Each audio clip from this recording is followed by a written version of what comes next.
Web computer institute के इस YouTube channel W से क्लासेस में आप सभी का स्वागत है। तो जैसा कि आज की क्लास में हम नाइलेट कोर लेवल की जुलाई 2026 परीक्षा के लिए जो कोर लेवल का दूसरा मॉड्यूल है वेब डिजाइनिंग एंड पब्लिशिंग, उस मॉड्यूल के लिए टॉप 50 क्वेश्चंस को डिस्कस करने वाले हैं। और ये क्वेश्चन जो है वो आपके नाइलेट के लेटेस्ट एग्जाम पैटर्न के साथ साथ में जो है पीवाईक्यू भी लिए गए हैं या प्रीवियस ईयर क्वेश्चंस को भी लिया गया है। तो प्रीवियस ईयर परीक्षा में एक तरीके से पूछे गए हैं, तो जिनको हम एक एक तरीके करके डिस्कस करेंगे आज की इस क्लास में, जिनमें से हमें पहला क्वेश्चन मिल जाता है। First question is which of the following is not used to generate dynamic web page. इनमें से किसका उपयोग, यानी कि यहाँ पर लैंग्वेजेस दी गई हैं, कौन सी लैंग्वेजेस हैं और इनमें से कौन सी लैंग्वेज है जिसका प्रयोग डायनेमिक वेब पेज बनाने के लिए नहीं किया जाता है। तो डायनेमिक वेब पेज बनाने के लिए नहीं किया जाता है यानी कि स्टैटिक वेब पेज बनाना है। तो जैसा कि अगर हम देखते हैं वेब पेज टू टाइप के होते हैं, कौन कौन से होते हैं। एक होता है डायनामिक पेज जिसे हम कहते हैं डायनामिक वेब पेज, और दूसरा कौन सा होता है, स्टैटिक पेज होता है जिसे हम बोलते हैं static web page. Dynamic web page बनाने के लिए हम पीएचपी का यूज करते हैं, जेएसपी के माध्यम से भी डायनामिक पेज बनाया जाता है। ठीक उसी तरीके से अगर हम एएसपी डॉट नेट, तो यह भी जो है डायनामिक वेब पेज बनाने के लिए ही यूज किया जाता है। तो इस तरीके से सही आंसर क्या हो जाएगा, नन ऑफ दीज। यानी कि इनमें से जो तीनों ऑप्शंस में भाषाएं दी गई हैं, लैंग्वेजेस दी हैं, इन तीनों के माध्यम या इन तीनों का प्रयोग डायनामिक पेज बनाने में ही किया जाता है। और जबकि पूछा क्या गया है कि कौन सा नहीं किया जाता है। नेक्स्ट क्वेश्चन अगर हम देखते हैं, अ पीस ऑफ आइकन और image on a web page associated with another web page is called. Web page पर मौजूदा किसी आइकन या इमेज को क्या कहा जाता है जो किसी दूसरे वेब पेज से जुड़ा होता है। मतलब हमारे पास एक वेब पेज है, उस वेब पेज पर कोई भी टेक्स्ट पड़ा हुआ है या कोई इमेज पड़ी हुई है या कोई आइकन पड़ा हुआ है। जब हम उस इमेज या आइकन पे क्या करते हैं, क्लिक करते हैं, तो वो क्या करता है, हमें किसी दूसरे वेब पेज पर लेके जाता है। तो वो क्या होता है, किसके माध्यम से जुड़ा होता है, हाइपरलिंक के माध्यम से जुड़ा होता है। तो जैसा कि अगर हम हाइपरलिंक क्रिएट करने के लिए, अगर हम वेब पेज के अंदर हाइपरलिंक क्रिएट करना चाहते हैं, इसके लिए कौन सा टैग यूज करते हैं, तो उसके लिए हम एंकर टैग यानी कि ए टैग यूज करते हैं। और इसके साथ में जिस पेज को हम लिंक करा रहे हैं, उस पेज का यूआरएल या उसका एड्रेस होल्ड करने के लिए कौन सा एट्रीब्यूट यूज करते हैं, एचआरईएफ एट्रीब्यूट यूज करते हैं। और जिसके बाद उस पेज का यूआरएल देते हैं जिस पेज को यहाँ से लिंक कराना चाहते हैं।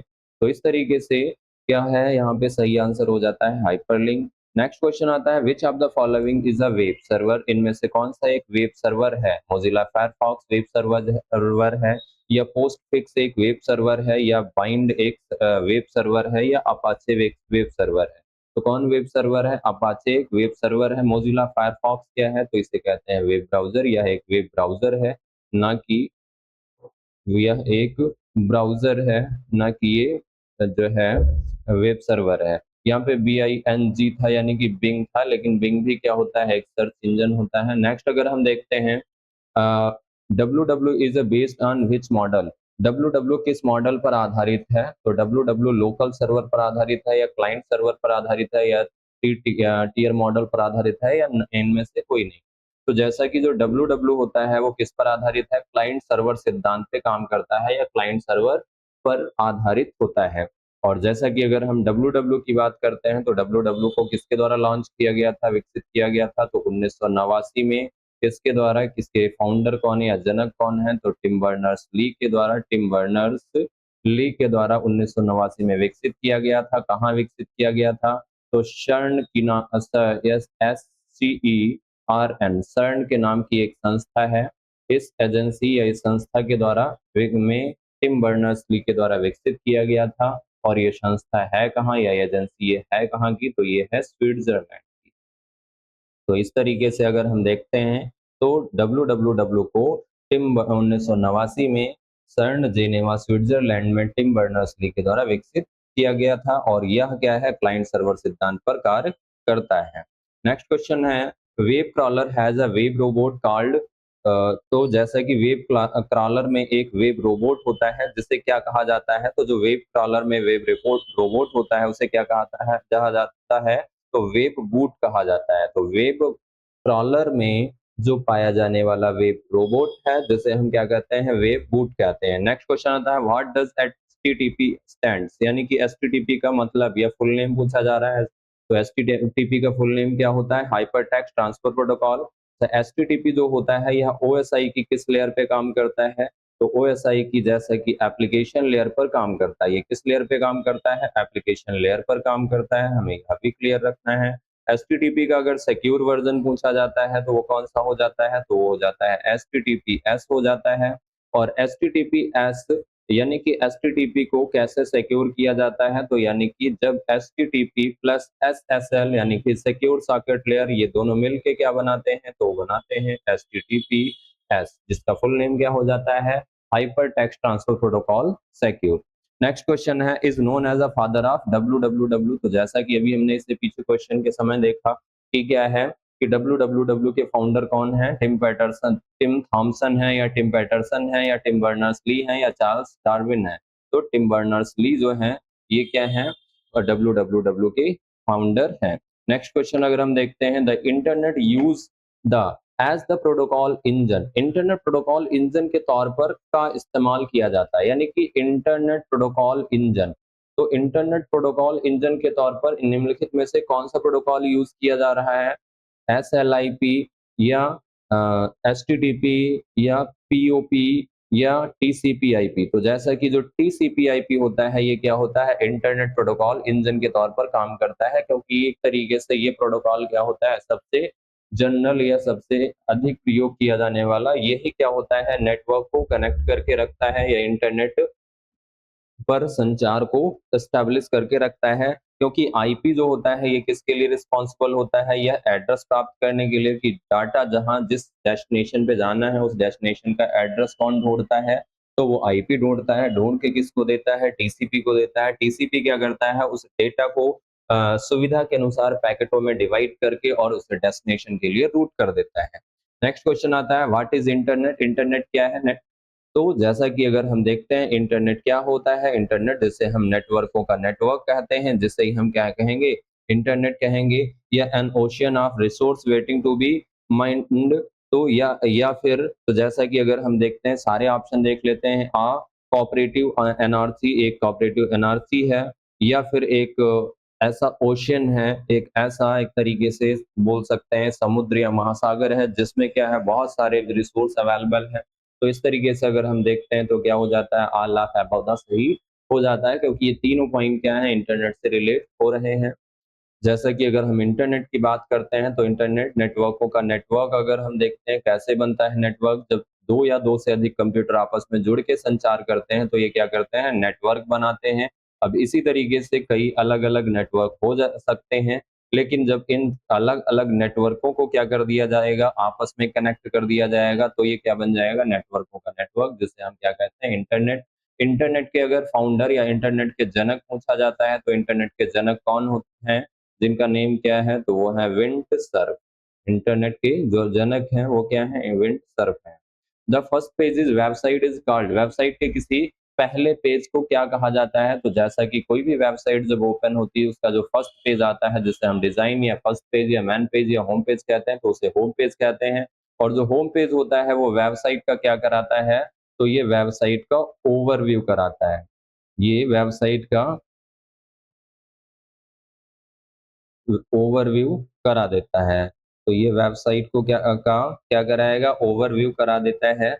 तो अगर पूछा जाता है कि वह कौन-सा जो है होता है पेज या होम पेज क्या करता है, तो होम पेज जो होता है वेबसाइट का ओवरव्यू कराता है। नेक्स्ट क्वेश्चन अगर हम देखते हैं, ARPANET was the world first operational packet switch network. ARPANET दुनिया का पहला ऑपरेशनल पैकेट स्विच नेटवर्क था। ये स्टेटमेंट सही है या गलत है? तो जैसा कि ये सही है, अगर हम इंटरनेट के विकास की बात करते हैं, तो इंटरनेट का जो विकास हुआ सबसे, या इंटरनेट का पहला नेम क्या था? ARPANET ही था। ARPANET को किसके द्वारा विकसित किया गया था? तो ARPA एजेंसी के द्वारा विकसित किया गया था, जिसका फुल नेम क्या है? Advance research project agency network. और ये एजेंसी, इस एजेंसी के द्वारा इसे कब विकसित किया गया था? 1969 में विकसित किया गया था। किसके सहयोग से? तो यूएस के, तो यूनाइटेड स्टेट यानी कि यूएस के डिफेंस डिपार्टमेंट के सहयोग से, जिसे हम कहते हैं रक्षा विभाग के सहयोग से, रक्षा विभाग के सहयोग से यूएस में या यूएस के रक्षा विभाग के सहयोग से 1969 में आरपा एजेंसी के द्वारा आरपानेट को विकसित किया गया था और यह इंटरनेट का पहला नाम था। और जो जब इंटरनेट की हम बात कर रहे हैं तो वहां पर क्या हो रहा है, डेटा संचारित होगा और जब डेटा संचारित होगा तो क्या लागू होगा, टीसीपी/आईपी लागू होगा। और टीसीपी/आईपी क्या करता है, पैकेट स्विचिंग तकनीक पर काम करता है। Next question. The responsive web designing term was largely developed by Ethan Marketo. Responsive web designing शब्द को मुख्य रूप से ईथन मार्कोट ने विकसित किया था। ये स्टेटमेंट सही है या गलत है? तो जैसा कि यह भी सही है, क्योंकि रेस्पॉन्सिव वेब डिजाइनिंग की जो टर्म को डिफाइन किया था किसके द्वारा, ईथन मार्कोट के द्वारा ही डिफाइन किया गया था। और रेस्पॉन्सिव वेब डिजाइनिंग या रेस्पॉन्सिव वेबसाइट होती क्या है, एक ऐसी वेबसाइट जो क्या करती है, जिस वेबसाइट के वेब पेज डिवाइस की स्क्रीन साइज के अनुसार ऑटोमेटिक क्या होते रहते हैं, ऑप्टिमाइज होते रहते हैं। जैसे कि अगर आप किसी बड़ी स्क्रीन लैपटॉप या डेस्कटॉप पे ओपन करते हैं तब भी कंप्लीट कंटेंट हमें दिखता है, हम चाहे टैबलेट पे ओपन करते हैं तो टैबलेट के अकॉर्डिंग जो वेब पेज होता है ऑटोमेटिक रिसाइज होता है, मोबाइल फोन पर ओपन करते हैं तो मोबाइल फोन के अकॉर्डिंग वो ऑटोमेटिक रिसाइज होकर के फुल स्क्रीन पर हमें सारा कंटेंट दिखता है। तो एक ऐसी वेबसाइट जो डिवाइस के अनुसार खुद को क्या करती रहती है, ऑप्टिमाइज या समायोजित करती रहती है, वो वेबसाइट या वेब पेज क्या कहलाएगा, रिस्पॉन्सिव वेब पेज या वेबसाइट कहलाएगा। और रिस्पॉन्सिव वेब डिजाइनिंग के लिए हम क्या यूज करते हैं, तो यूज करते हैं सीएसएस का एक फ्रेमवर्क होता है जिसे क्या कहते हैं, W3 सीएसएस कहते हैं। तो सीएसएस फ्रेमवर्क, कौन सा सीएसएस फ्रेमवर्क, W3 सीएसएस। इसका प्रयोग करते हुए हम क्या कर पा रहे हैं, किसी भी वेबसाइट को रिस्पॉन्सिव बनाते हैं। नेक्स्ट क्वेश्चन आता है, front end construct the visible part of the website that user see and interact with their web browser. Front end website के उन हिस्सों को बनाता है जिन्हें यूजर्स अपने वेब ब्राउजर्स में देखते हैं और जिनसे वे इंटरेक्ट करते हैं। स्टेटमेंट सही है या गलत है? तो यह भी स्टेटमेंट सही है। जैसा कि अगर हम देखते हैं कि वेबसाइट के दो सिद्धांत होते हैं या दो एक तरीके से पार्ट होते हैं, front end and back and. तो जो फ्रंट एंड होता है वो किस साइड में होता है, जैसे कि मान लेते हैं सर्वर है और इधर बैठा हुआ है क्लाइंट और इधर कौन है, तो इधर जैसे कि मान लेते हैं होस्ट या एक तरीके से जो एडमिनिस्ट्रेटर है जिसे बोल सकते हैं। तो ये जो क्लाइंट होता है वो वेबसाइट का कौन सा पार्ट किस वेबसाइट के किस भाग के साथ में इंटरेक्ट करता है, तो ये फ्रंट एंड भाग के साथ में, जो फ्रंट एंड पार्ट होता है वेबसाइट का उस पार्ट के साथ में इंटरेक्ट करता है। जबकि जो वेबसाइट का बैकएंड दूसरा होता है, बैकएंड किस तरफ रहता है, तो बैकएंड के साथ में केवल और केवल जो यहाँ का होस्ट या एडमिनिस्ट्रेटर होगा इस वेबसाइट का, वही केवल इंटरेक्ट करेगा, ना कि कोई क्लाइंट या यूजर करेंगे। तो अगर पूछा जाता है कि वेबसाइट का वह कौन सा पार्ट होता है जिसके साथ में यूजर बातचीत नहीं कर सकता है, तो वो क्या हो जाएगा, बैकएंड हो जाएगा। Next question, the front end is built with a language like HTML, CSS, JavaScript. तो यह भी स्टेटमेंट सही है। जैसा कि अगर हम देखते हैं यहाँ पे हमारे पास तीन टर्म्स मिल जाती हैं अगर हम देखते हैं तो हमें एक वेबसाइट के टाइप बताया जाता है, तो स्टैटिक वेबसाइट एक होती है और दूसरी कौन सी होती है, डायनामिक वेबसाइट होती है। डायनामिक वेबसाइट होती है। स्टैटिक वेबसाइटें को विकसित करने के लिए हम जिन लैंग्वेज का प्रयोग करते हैं उन्हें क्या कहते हैं, उन्हें बोलते हैं क्लाइंट साइड स्क्रिप्ट। तो इन्हें बोला जाता है क्लाइंट साइड स्क्रिप्ट। जबकि जो डायनेमिक वेबसाइट या डायनेमिक पेज विकसित करने के लिए जो लैंग्वेजेस यूज की जाती हैं उन्हें क्या कहा जाता है, तो इसे बोला जाता है server side script. Server side script कहते हैं। और क्लाइंट साइड स्क्रिप्ट का प्रयोग करते हुए वेबसाइट का कौन सा पार्ट डेवलप किया जाता है, तो ये वेबसाइट का फ्रंट एंड पार्ट यानी कि फ्रंट एंड को विकसित किया जाता है। जबकि सर्वर साइड लैंग्वेजों का प्रयोग करते हुए वेबसाइट का कौन सा पार्ट विकसित किया जाता है, डेवलप किया जाता है, बैक एंड पार्ट डेवलप किया जाता है या बैक एंड इसका डेवलप किया जाता है। किसके माध्यम से, तो सर्वर साइड स्क्रिप्टिंग के माध्यम से या सर्वर साइड लैंग्वेज के माध्यम से। तो इस तरीके से HTML, CSS, जावा क्या बनाएंगे, तो ये बनाएंगे front end part. Next question, backend developer build the invisible part of the website that user doesn't interact with directly। तो जैसा कि इससे पीछे हमने देखा, अभी क्वेश्चन में बात की है कि एक जो वेबसाइट होती है उसके दो पार्ट होते हैं, एक फ्रंट एंड होता है, दूसरा बैक एंड होता है। जो वेबसाइट का विजिटर होता है, वो यानी कि क्लाइंट होता है, वो वेबसाइट के किस भाग के साथ में बातचीत करता है या इंटरेक्ट करता है, तो वो इंटरेक्ट करता है केवल फ्रंट एंड के साथ में, ना कि बैक एंड के साथ में।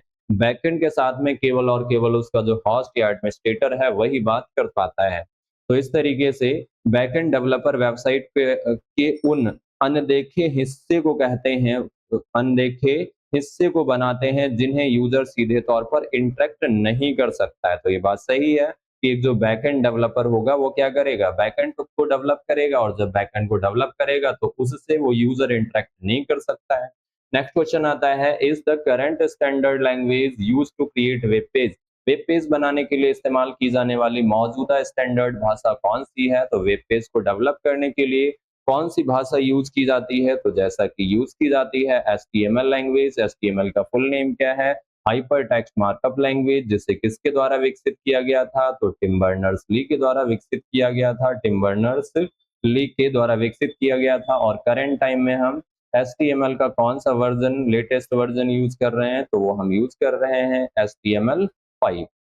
Next question, is the practice of building a website suitable for to work on every device and every screen size, no matter how large or small, mobile or desktop। तो ऐसी website बनाने का तरीका जो हर device और हर screen size पर काम कर सके, यानी कि कोई भी डिवाइस हो और किसी भी साइज की वो डिवाइस हो, चाहे वो लैपटॉप, डेस्कटॉप यानी कि लार्ज साइज में हो, चाहे मीडियम साइज जैसे कि टैबलेट या आईपैड हो, चाहे वो स्मॉल स्क्रीन में जैसे कि मोबाइल फोन हो, वो कितना भी बड़ा या छोटा हो, मोबाइल हो या डेस्कटॉप हो, तो ऐसी वेबसाइट हम बनाते हैं तो उसे क्या कहा, उस टर्म को क्या कहा जाता है, सर्वर साइड स्क्रिप्टिंग कहते हैं, या नन ऑफ द अबव इनमें से कोई नहीं, या डब्ल्यू कंसर्टियम कहते हैं, या रिस्पॉन्सिव वेब डिजाइनिंग, तो उसे कहा जाता है रिस्पॉन्सिव वेबसाइट या रिस्पॉन्सिव वेब डिजाइनिंग। क्योंकि जब हम रिस्पॉन्सिव वेबसाइट बनाएंगे तो क्या कहलाएगा कि रिस्पॉन्सिव वेब डिजाइनिंग कहलाएगा। नेक्स्ट क्वेश्चन आता है, is one of the popular free web presence provide which help you to create your own website free of cost.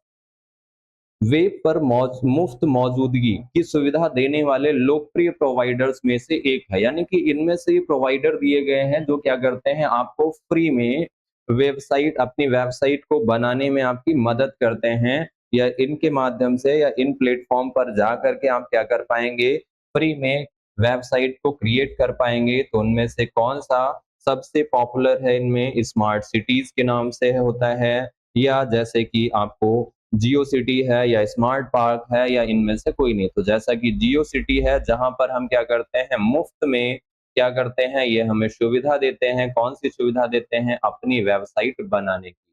Next question, is a powerful system for searching and retrieve information from database secret across the net. Net पर फैले database से जानकारी खोजने, यानी कि जो internet पर फैली हुई डेटाबेस हैं, उन डेटाबेस से जानकारी खोजने और उसे प्राप्त करने की एक शक्तिशाली सिस्टम होता है, जिसे क्या कहते हैं, सर्न कहते हैं, W3 कंसर्टियम कहते हैं, या WIAS कहते हैं, या MIME कहते हैं। तो इसे कहते हैं WAIAS। नेक्स्ट क्वेश्चन आता है, system administrator for a world wide web server is called. World wide web server के सिस्टम एडमिनिस्ट्रेटर को क्या कहा जाता है।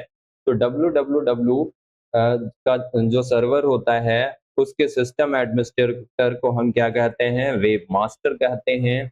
नेक्स्ट क्वेश्चन आता है, is a computer user who illegally visit network computer to look around और कैश हार्म, यानी कि एक ऐसा कंप्यूटर यूजर जो नेटवर्क से जुड़े कंप्यूटरों को गैर कानूनी तरीके से एक्सेस करता है, यानी कि एक नेटवर्क से जुड़े हुए कई सारे यूजर या कई सारे कंप्यूटर, लेकिन क्या है, उनमें से कोई ऐसा यूजर है जो क्या करता है, इलीगल तरीके से किसी दूसरे यूजर से को क्या करता है, एक्सेस करता है, या उसकी जानकारी को एक्सेस करता है ताकि उन्हें देख सके या उन्हें नुकसान पहुंचा सके, तो उसे हम क्या कहेंगे, तो उसे बोलेंगे हैकर। जैसा कि आप भी क्या कर रहे हैं, इंटरनेट यूज कर रहे हैं, इंटरनेट पर अपनी जानकारी स्टोर कर रहे हैं, कंप्यूटर का प्रयोग कर रहे हैं, यानी कि सारे काम कर रहे हैं। इसी तरीके से क्या है, उसी इंटरनेट का प्रयोग करते हुए कोई हैकर क्या करता है, आपकी जानकारी को तक अपना एक्सेस बनाता है या आपकी जानकारी को एक्सेस करता है। और जब जानकारी एक्सेस करता है तो उसका कोई भी उद्देश्य हो सकता है कि केवल जानकारी देखना है या नुकसान पहुंचाना है, क्या है,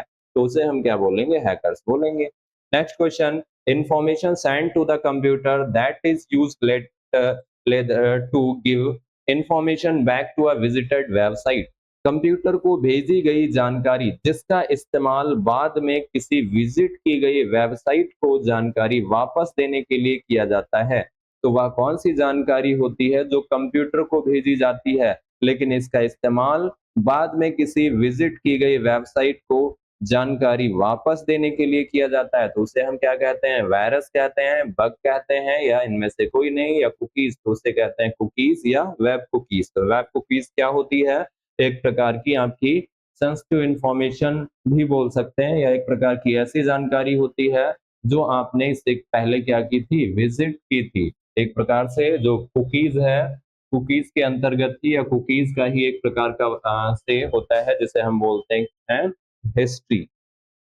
अगला आता है, static website are generally design use in, static वेबसाइटें आमतौर पर इनका इस्तेमाल करके डिजाइन की जाती हैं। तो स्टैटिक वेबसाइट को डिजाइन करने के लिए क्या यूज किया जाता है, नोटपैड, ड्रीम वीवर, ब्लूफिश या ऑल ऑफ अबव। तो ये सभी, जैसा कि ड्रीम वीवर क्या है, ये भी टेक्स्ट एडिटर है। इसके साथ साथ में अगर हम देखते हैं नोटपैड प्लस प्लस, तो ये भी क्या है, टेक्स्ट एडिटर है। इस पर भी हम क्या करेंगे, वेबसाइट क्रिएट करते हैं। ब्लू फिश क्या है, तो ब्लू फिश जो है यह भी एक्स एक टेक्स्ट एडिटर है। तो इस तरीके से ये सारे ऑप्शंस क्या हो जाते हैं, सही हो जाते हैं, क्योंकि इन किसी में से किसी का भी प्रयोग करते हुए हम वेबसाइट को क्रिएट कर सकते हैं। लेकिन अगर यहीं पर नोटपैड प्लस प्लस की बात हम थोड़ा सा दो पॉइंट कर लेते हैं कि नोटपैड प्लस प्लस जो होता है वो कितनी लैंग्वेजों को सपोर्ट करता है, तो ये 27 लैंग्वेज को सपोर्ट करता है, यानी कि ये क्या कर सकता है, 27 लैंग्वेजों को कंपाइल या इंटरप्रेट कर सकता है, या 27 लैंग्वेजों के प्रोग्राम को आप इस पर रन कर सकते हैं।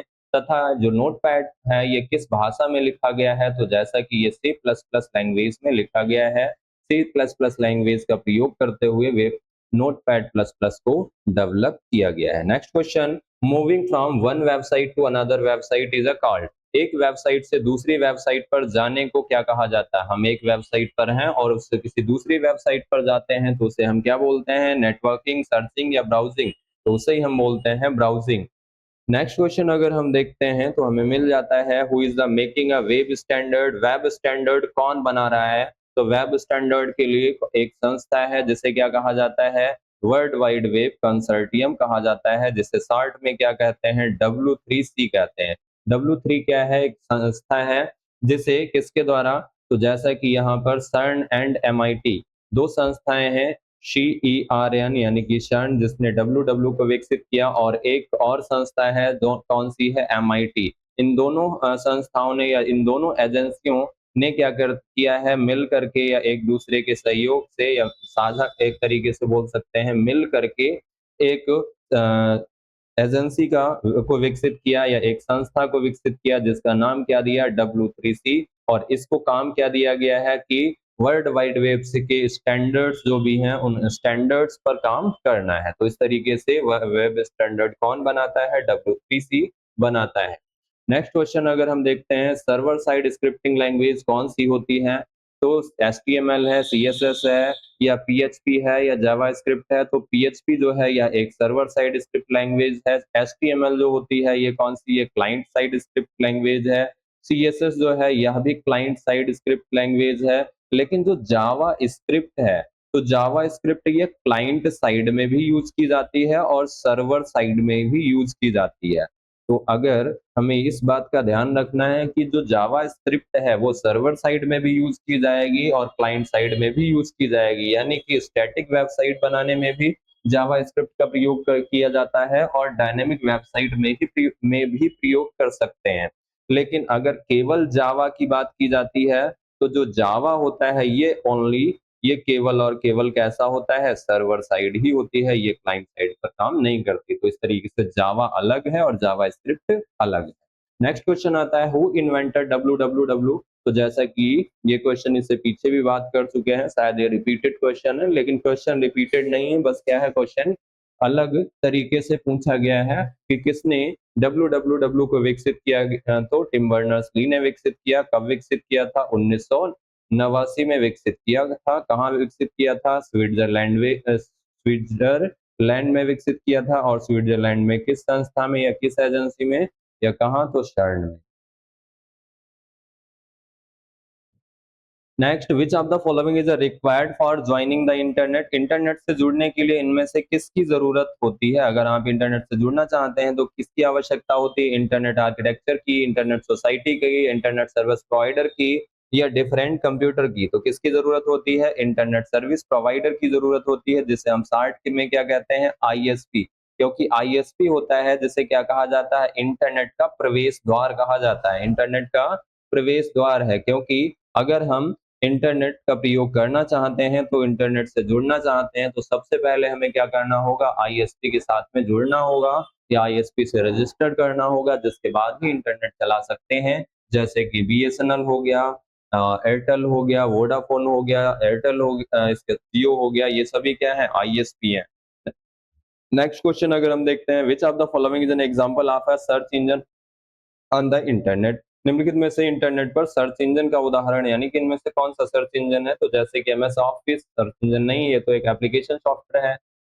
गूगल क्या है? जीमेल क्या है? विंडोज क्या है? तो विंडोज ऑपरेटिंग सिस्टम है। गूगल जो है यह एक क्या है? सर्च इंजन है। और सर्च इंजन किससे कहते हैं? जो इंटरनेट पर जानकारी को सर्च करके देता है। तो इंटरनेट पर दी गई जानकारी को सर्च करने का जो काम करता है, जिसे हम क्या कहते हैं? सर्च इंजन कहते हैं। और जिसके माध्यम से हम इंटरनेट पर जानकारी को सर्च करते हैं, वो कहलाता है? उसे कहते हैं वेब ब्राउजर। क्योंकि अगर हमें इंटरनेट पर कोई दी गई किसी भी जानकारी को सर्च करना चाहते हैं, तो सबसे पहले क्या आप ओपन करते हैं? वेब ब्राउजर ही ओपन करते हैं। फिर आपने वहां पर सर्च रिक्वेस्ट क्रिएट की, यानी कि वेबसाइट टाइप की, इंटर बटन दबाया, अब वो आपकी रिक्वेस्ट जनरेट हुई। वो रिक्वेस्ट सर्वर तक जाती है। कौन लेके जाता है? एचटीटीपी ट्रांसफर करता है आपकी इस रिक्वेस्ट को सर्वर पे। और फिर सर्वर पर वहां बैठा होता है सर्च इंजन, जो क्या करेगा? उस रिक्वेस्ट के अनुसार www पर जो पड़ी हुई जानकारी है, या सर्वरों के सर्वर पर बनी पड़ी हुई जो जानकारी है, उनमें से खोजता है कि कहाँ पर वो जानकारी है, और खोजने के बाद फिर वापस एचटीटीपी को देता है, और एचटीटीपी क्या करता है? वापस ला करके हमारे वेब ब्राउजर को दे देता है। और वेब ब्राउजर क्या करता है? उसे रेंडर करके, या उस कोड को रेंडर करके हमें इंफॉर्मेशन के रूप में डिस्प्ले करा देता है। तो कौन जानकारी सर्च कर रहा है इंटरनेट पर? सर्च इंजन कर रहा है। नेक्स्ट क्वेश्चन अगर हम देखते हैं, what is the keyboard shortcut for increasing a document zoom level. Document के जूम लेवल को बढ़ाने के लिए कीबोर्ड की शॉर्ट की क्या होती है? तो अगर हम डॉक्यूमेंट का जूम लेवल बढ़ाना चाहते हैं, तो उसके लिए हम यूज करते हैं कंट्रोल प्लस। कंट्रोल के साथ में प्लस की का यूज करते हैं। नेक्स्ट क्वेश्चन अगर देखते हैं, तो अगला क्वेश्चन हमारा है, file transfer from any web page to computer system is refer to as. किसी वेब पेज से कंप्यूटर सिस्टम में फाइल ट्रांसफर करने को क्या कहा जाता है? तो वेब पेज से कंप्यूटर सिस्टम में फाइल ट्रांसफर करना है, तो वेब पेज से हम जब कंप्यूटर में फाइल को ट्रांसफर करते हैं, तो उसे क्या कहा जाता है? तो वो कहलाता है डाउनलोडिंग। लेकिन अगर इसी का जस्ट अपोजिट पूछ लिया जाता है कि कंप्यूटर से फाइल को जब हम कहाँ भेजते हैं, कंप्यूटर से जब सर्वर पर या वेब पेज में जब फाइल भेजते हैं, तो उसे क्या कहा जाता है? तो उसे ही कहते हैं अपलोडिंग। तो उसे क्या कहते हैं? Uploading. Next question, which program is used by web client to view the web page। Web page देखने के लिए वेब क्लाइंट किस प्रोग्राम का प्रयोग करता है? यानी कि वेब क्लाइंट, अगर हमें वेब पेज देखना है, तो वेब पेज शो करने के लिए आप कौन सा एप्लीकेशन यूज करेंगे? Web browser, protocol, web server, search engine. तो हम यूज करेंगे वेब ब्राउजर। जैसे कि हमें वेब पेज देखना है, और वेब पेज कब दिखेगा? जब हम क्या करेंगे? सर्च करेंगे। सर्च करके जो आएगा, कहाँ दिखता है वेब पेज? वेब ब्राउजर पर दिखता है, जैसे Google Chrome, Mozilla Firefox, Microsoft Edge, कोई भी हो सकता है। Next question, which of the following is the correct option for the requirement of web publishing. Web publishing की जरूरत के लिए इनमें से कौन सी कौन सा विकल्प सही है। यानी कि अगर हम क्या करना चाहते हैं, वेब पब्लिशिंग करना चाहते हैं, यानी कि एक तरीके से अपनी वेबसाइट को पब्लिश करना चाहते हैं, तो हमें अपनी वेबसाइट को पब्लिश करने के लिए क्या-क्या चाहिए होगा, हमारे पास क्या-क्या आवश्यक रूप से होना चाहिए। इंटरनेट कनेक्शन होना चाहिए, वेब डेवलपमेंट सॉफ्टवेयर भी होना चाहिए, वेब सर्वर भी होना चाहिए। तो इस तरीके से ये तीनों हमारे पास में होना चाहिए, जिसके बाद हम पूर्ण रूप से क्या कर पाएँगे, अपनी वेबसाइट को सर्वर पर पब्लिश कर पाएँगे। नेक्स्ट क्वेश्चन आता है, which of the following is not a web browser? निम्नलिखित में से कौन ब्राउज़र नहीं है? तो माइक्रोसॉफ्ट एज वेब ब्राउज़र है, जिसको किसके द्वारा विकसित किया गया था? माइक्रोसॉफ्ट कॉर्पोरेशन के द्वारा विकसित किया गया था। मोज़िला फायरफॉक्स एक वेब ब्राउज़र है, जिसे किसके द्वारा विकसित किया गया था? मोज़िला फाउंडेशन के द्वारा विकसित किया गया था। गूगल क्रोम भी क्या है? एक वेब ब्राउज़र है, जिसे किसके द्वारा विकसित किया गया था? गूगल के द्वारा विकसित किया गया। लेकिन गूगल मीट कोई एक वेब ब्राउज़र नहीं है, बल्कि ये किसके लिए है? तो यह एक तरीके से वीडियो चैट के लिए एप्लीकेशन है, या वीडियो कॉन्फ्रेंसिंग के लिए वीडियो कॉन्फ्रेंसिंग एप्लीकेशन है, ना कि ये वेब ब्राउज़र है। नेक्स्ट क्वेश्चन आता है, are computers that connect to a network and deliver resource to other computer, वे कंप्यूटर जो नेटवर्क से जुड़ते हैं और दूसरे कंप्यूटरों को रिसोर्स उपलब्ध कराते हैं। तो एक ऐसा कंप्यूटर जो नेटवर्क से जुड़ेगा और जुड़ करके अन्य कंप्यूटरों के लिए क्या करेगा, संसाधन या रिसोर्स जिसे हम जानकारी कहते हैं, उन्हें उपलब्ध कराता है, तो उसे क्या बोलेंगे, तो उसे हम बोलेंगे सर्वर। सर्वर क्या करता है, यहाँ से जानकारी क्रिएट करेगा। सर्वर मान लेते हैं, ये सर्वर है, सर्वर जानकारी क्रिएट करेगा, कहाँ उपलब्ध करा देगा, www पर उपलब्ध करा देगा। अब इस www या सर्वर पर उपलब्ध कराने के बाद यहाँ से सभी क्या करेंगे, जितने भी क्लाइंट हैं, ये सभी इसे एक्सेस कर पाएंगे। तो ऐसे में अगर हम देखते हैं, नेटवर्क में जुड़े हुए हैं सभी, और अवेलेबल करा रहा है सर्वर, और एक्सेस कौन कर रहे हैं, सभी क्लाइंट एक्सेस कर रहे हैं। नेक्स्ट क्वेश्चन आता है, the internet originated from the concept of, internet की शुरुआत की अवधारणा। तो शुरुआत की अवधारणा होने का मतलब इंटरनेट का पहला नेम पूछा जा रहा है। अब जैसे कि अगर आप देखते हैं क्वेश्चन को, यहाँ पे क्या किया जा रहा है, एक तरीके से डायरेक्टली ना पूछते हुए कि इंटरनेट का पहला नेम क्या है, उसे इनडायरेक्टली तरीके से किया जा रहा है कि इंटरनेट ओरिजिनेटेड, इंटरनेट की शुरुआत किस अवधारणा से हुई थी। तो अवधारणा कौन सी थी, आरपा नेट, यानी कि नाम कौन सा था, आरपा नेट था।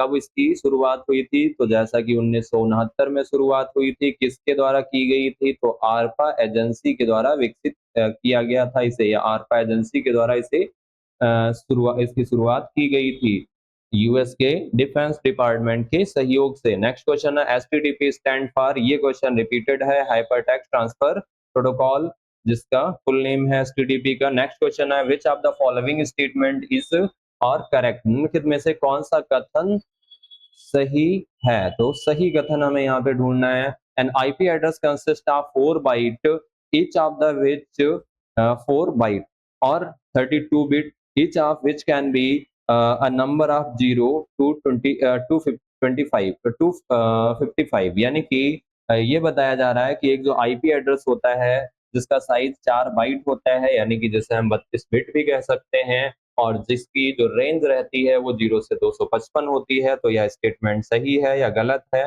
तो जैसा कि यह भी स्टेटमेंट हमें यहाँ पे जो मिल जाता है वो सही मिल जाता है, क्योंकि ये IPv4, अगर हम आईपी की बात करते हैं तो 2 आईपी मिलते हैं, कौन-कौन से? एक होता है IPv4 और दूसरा कौन-सा होता है, IPv6। IPv4 का साइज कितना होता है, 32 बिट होता है, और IPv6 का साइज 128 बिट होता है। तो 32 बिट के अकॉर्डिंग ये क्वेश्चन क्या हो जाता है, ये ऑप्शन सही हो जाता है। नेक्स्ट क्वेश्चन आता है, फॉर ब्राउजिंग और sending email and IP address assigned to the computer is required, email को सेंड करने के लिए या ब्राउज करने के लिए किसकी आवश्यकता होती है, आईपी एड्रेस की आवश्यकता होती है। तो यह भी स्टेटमेंट सही है। IP address is always unique for each computer, internet से जुड़े हुए प्रत्येक कंप्यूटर के यूनिक एड्रेस या यूनिक नंबर को क्या कहा जाता है, आईपी एड्रेस कहा जाता है। तो यह भी स्टेटमेंट सही है। तो इस तरीके से ऑल ऑफ अबव, यानी कि ऑल आर करेक्ट, सारे स्टेटमेंट यहाँ पर क्या है, सही है। नेक्स्ट क्वेश्चन आता है, which of the following markup language are based on SGML, HTML भाषाएं, इनमें से कौन सी मार्कअप भाषाएं एचटीएमएल पर आधारित हैं? एचटीएमएल, एक्सएस, तो वीएचएमएल, या सीएफएमएल, या एक्सएमएल, या एसएमएल। तो ये होता है XML जो है वो HTML पर आधारित है, और जो HTML होती है वह भी किस पर, HTML पर ही आधारित होती है। HTML का फुल नेम क्या होता है? स्टैंडर्ड जनरलाइज्ड मार्कअप लैंग्वेज इसका फुल नेम होता है। तो इसका फुल नेम क्या है? Standard generalized markup language. और जबकि XML का फुल नेम क्या होता है? Extensible markup language. Next question, which of the following define the set of rules that are followed by each computer present on a network? इनमें से कौन नियमों के उस समूह को परिभाषित करता है जिनका पालन नेटवर्क पर मौजूद प्रत्येक कंप्यूटर के द्वारा किया जाता है? तो इनमें से कौन नियमों का उस समूह को परिभाषित कर रहा है, यानी कि नियमों के उस समूह को परिभाषित कर रहा है जिसका पालन नेटवर्क पर मौजूद प्रत्येक कंप्यूटर द्वारा किया जाएगा? तो सभी कंप्यूटरों के द्वारा प्रयोग किया जाएगा या फिर उसका पालन किया जाएगा, तो उन नियमों के सेट को क्या कहेंगे? तो उसे कहेंगे प्रोटोकॉल। प्रोटोकॉल को क्या करे, प्रोटोकॉल होता क्या है? नियमों का कलेक्शन होता है जिसमें क्या होते हैं? संचार के नियम दिए गए होते हैं, और उन नियमों को नेटवर्क से जुड़ा हुआ प्रत्येक कंप्यूटर क्या करता है?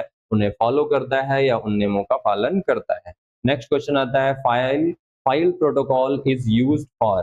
फाइल प्रोटोकॉल का इस्तेमाल के लिए किया जाता है deciding the design and structure of the file. File के डिजाइन या स्ट्रक्चर को डिसाइड करने के लिए हम फाइल प्रोटोकॉल का प्रयोग करते हैं। या transfer of computer file from hard disk to main memory. Hard disk किसी भी फाइल को हार्ड डिस्क से मैन मेमोरी यानी कि प्राइमरी मेमोरी में भेजने के लिए या ट्रांसफर करने के लिए जो है फाइल प्रोटोकॉल का प्रयोग करते हैं। या deciding the storage space, storage के स्पेस को, स्टोरेज स्पेस हमारे पास जो होता है उसे डिसाइड करने के लिए हम फाइल प्रोटोकॉल का प्रयोग करते हैं। या transfer computer file from a server to a client, या हम किसी भी फाइल को एक क्लाइंट कंप्यूटर से सर्वर के कंप्यूटर पर या सर्वर के कंप्यूटर से क्लाइंट के कंप्यूटर पर ट्रांसफर करने के लिए फाइल प्रोटोकॉल का यूज करते हैं। तो डी ऑप्शन सही हो जाता है, क्योंकि प्रोटोकॉल जो होता है ये क्या होते हैं? संचार के नियम होते हैं। तो ये क्या है? संचार के नियमों का सेट होता है प्रोटोकॉल, जिसे क्या कहते हैं? प्रोटोकॉल कहते हैं। संचार के नियमों का सेट ही प्रोटोकॉल कहलाता है। अब यहाँ पर ये बताया जा रहा है स्ट्रक्चर, तो स्ट्रक्चर से कोई मतलब नहीं है, ट्रांसमिशन से मतलब है। दूसरा अगर हम देखते हैं transfer computer file hard disk to main memory, hard disk to main memory transfer का ये नियम नहीं होता है, बल्कि कहाँ के संचार का? तो ये होता है नेटवर्क या इंटरनेट के संचार के नियम ही प्रोटोकॉल कहलाते हैं। और ये फाइल ट्रांसफर प्रोटोकॉल कौन सा होता है, या फाइल प्रोटोकॉल किसे कहा जाता है? जिसे बोलते हैं एफटीपी या फाइल ट्रांसफर प्रोटोकॉल इसका फुल नेम होता है। जो क्या करेगा? एक जगह से फाइल को अपलोड कराता है और दूसरी जगह पर डाउनलोड कराता है। नेक्स्ट क्वेश्चन आता है, HTML स्टैंड्स फॉर। HTML का फुल नेम क्या है? तो जैसा कि इससे पीछे भी हमने क्वेश्चन में किया कि HTML का फुल नेम क्या है? स्टैंडर्ड जनरलाइज्ड मार्कअप लैंग्वेज इसका फुल नेम होता है। नेक्स्ट क्वेश्चन आता है, an online information retrieval tool that use the data of web search engine to produce its own result. एक ऑनलाइन जानकारी खोजने वाला टूल जो अपने नतीजे देने के लिए वेब सर्च इंजन के डेटा का इस्तेमाल करता है उसे क्या कहते हैं? तो उसे कहा जाता है Meta search engine. Next question आता है, what is the task of DNS name server. तो डीएनएस नेम सर्वर का क्या काम है? जो डीएनएस नेम सर्वर होता है या डीएनएस सर्वर होता है, इस डीएनएस सर्वर का क्या काम रहता है? Translating domain name into specific IP address. ये डोमेन नेम को आईपी एड्रेस में ट्रांसलेट करता है, या डोमेन नेम को यूडीपी एड्रेस में ट्रांसलेट करता है, या किसी भी डोमेन नेम को टीसीपी एड्रेस में ट्रांसलेट करता है, या translating domain name into specific FTP address. तो यहाँ पे क्या आ जाएगा? IP address. क्या करता है? ये आईपी एड्रेस को डोमेन नेम में ट्रांसलेट करता है। नेक्स्ट क्वेश्चन आता है, server which help an organization. और ये कैसे करता है? जैसा कि हमने इससे पीछे पढ़ा था, एक हमारे पास स्कीम होती है जिसे क्या कहा जाता है? Internet addressing scheme. अब जैसे कि मान लेते हैं www है, आप इस पर अपनी वेबसाइट पब्लिश कराएंगे, तो पब्लिश कराने के लिए आपको किसकी जरूरत पड़ेगी? वेब होस्टिंग की जरूरत पड़ेगी। तो जैसे कि क्या है, आपको वेब होस्टिंग का मतलब हम यहाँ पे होस्टिंग ले रहे हैं जिससे कि हम यहाँ पर क्या कर सकेंगे? अपने पेज स्टोर कर सकेंगे। तो इस www पर एक तरीके से मान सकते हैं कि आपने ये स्पेस लिया है। होस्टिंग परचेज करने का मतलब, होस्टिंग लेने का मतलब हमने ये स्पेस लिया। अब जब ये होस्टिंग लेंगे हम सर्वर पर, तो इस होस्टिंग, ये जो हमें स्पेस दिया गया है, इसका कोई ना कोई एक यूनिक आइडेंटिटी तो होगी ही। तो इसकी जो यूनिक आइडेंटिटी होगी, जिसे हम क्या कहते हैं, आईपी एड्रेस। और लेकिन ये आइडेंटिटी कौन जनरेट करके देता है? तो एक स्कीम होती है जिसे क्या बोलते हैं, internet internet addressing scheme. Internet addressing scheme.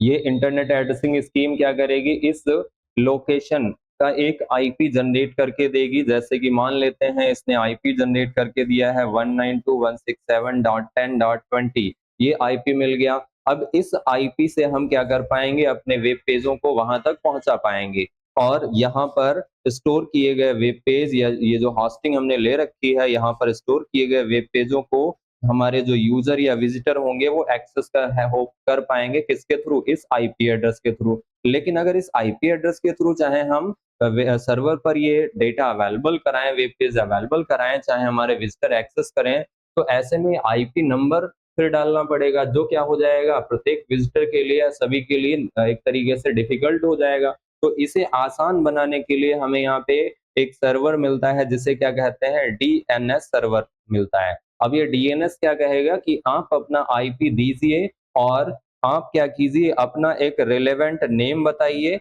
और उस नेम से हम क्या कर देंगे, आपके इस आईपी नंबर को कनेक्ट कर देंगे, जिससे कि क्या होगा, जब भी आप कोई भी वो नेम यूज करेंगे तो आप उसी लोकेशन पे पहुंच जाएंगे।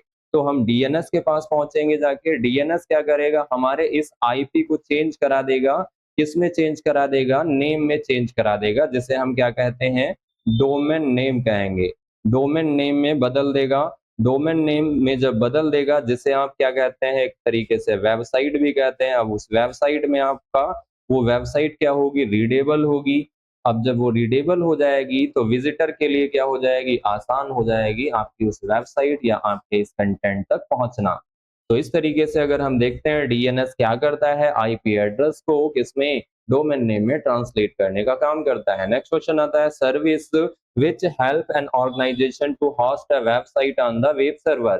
वह सेवा जो किसी संगठन को वेब सर्वर पर वेबसाइट होस्ट करने में मदद करती है, जिसे हम क्या कहते हैं, तो किसी भी संगठन को क्या कर रही है, वेब सर्वर पर वेबसाइट को होस्ट करने में मदद करती है, तो उसे हम क्या कहते हैं, या उस सर्विस को क्या बोलेंगे, तो उसे ये बोलेंगे web hosting. Web hosting. Next question आता है, which is not a valid Meta search engine. इनमें से कौन सा एक वैलिड मेटा सर्च इंजन नहीं है? तो मेटा सर्च इंजन क्या होता है, जो एक तरीके से दूसरे का डेटा यूज करता है। यानी कि मेटा सर्च इंजन में से कौन सा होता है, कौन सा नहीं है, पूछा गया है, तो कौन सा नहीं है, याहू जो है यह एक मेटा सर्च इंजन नहीं है। ये क्या है, एक सर्च इंजन है लेकिन मेटा सर्च इंजन नहीं है। Next question, are use to identify user input, user action and browser action. का इस्तेमाल user input, user action, browser action की पहचान करने के लिए किया जाता है। यानी कि इसमें से हम किसका प्रयोग करते हैं, किसी भी यूजर के इनपुट को आइडेंटिफाई कराने के लिए, उसके एक्शन को आइडेंटिफाई करने के लिए।